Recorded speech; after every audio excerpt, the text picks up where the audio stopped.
در مرکز کارت 4 روزانه عملا در حدود 2000 نفر مراجعین داریم که 1000 نفر از یا بایومتریکشان اخذ میشه و 1000 نفر از یا روزانه تذکرهای چاپ شده خود از بخش توزیع ما تسلیم میشن. یقینا بدون شک که داشتن تذکره الکترونیکی هم در بخش امنیت ما تاثیر میکنه و هم در بخش تمام موارد تذکره الکترونیکی مزایای خود دارند. شخصا خودم من از یک جوان طرفدار توزیع تذکره الکترونیکی در افغانستان هستم، چون که تذکره الکترونیکی یک چیزی است که ما میتونیم به اساس از او هویت اصلی افغان به کشورهای بیرونی مشخص بسازیم، نه به تذکره کاغذی. کارت 4 تا تذکره خستلو د پاره راغلی یم. تذکره خو الکترونیکي دو د پاره ښه ده چې لکه سړی یا خارج ته ځي د هغوی د پاره ښه ده او د دولت د پاره ښه ده، مثلا د موږ د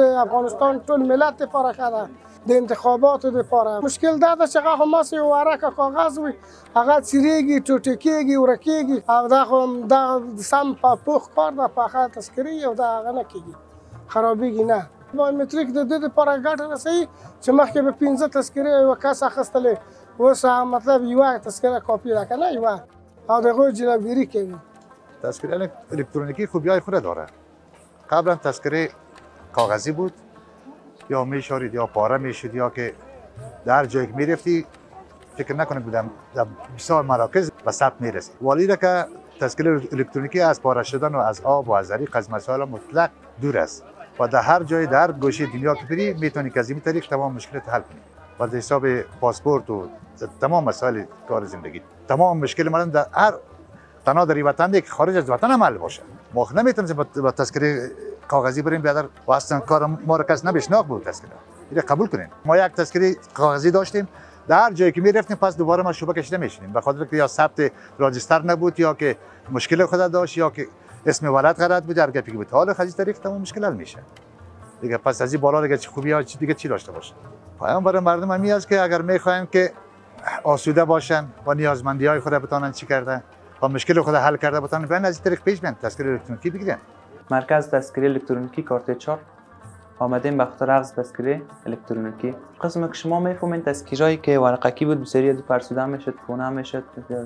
از اون مثلا از یک تذکره چند تا یوزر یا استفاده کننده داشته که از یک تذکره چند نفر استفاده میکرد.